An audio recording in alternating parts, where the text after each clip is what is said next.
आपल्या महाराष्ट्राची काय परिस्थिती आहे ती तुम्हाला मी दाखवेल.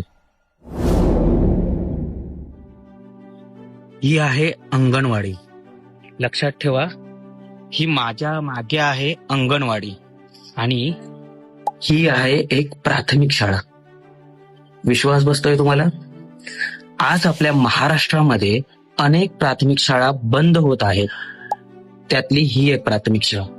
बघू शकता ह्या प्राथमिक शाळेची काय अवस्था झालेली आहे. कदाचित ह्याच ठिकाणी विद्यार्थ्यांचा परिपाठ भरत असेल. असंख्य विद्यार्थी ह्या शाळेत शिकले देखील असतील बघा. आणि ह्याच प्राथमिक शाळेमधून असंख्य विद्यार्थी मोठमोठ्या उच्च पदावर देखील पोहोचले असतील. आज ते उच्च पदावर पोहोचलेल्या विद्यार्थ्यांनी मोठमोठी घरं बांधली असतील. मात्र जरी तुम्ही शाळा बघितलीत तर तुम्हाला याची काय परिस्थिती आहे ती लक्षात येईल. कदाचित ह्याच ठिकाणी ह्या स्टेजवरती अनेक विद्यार्थी येऊन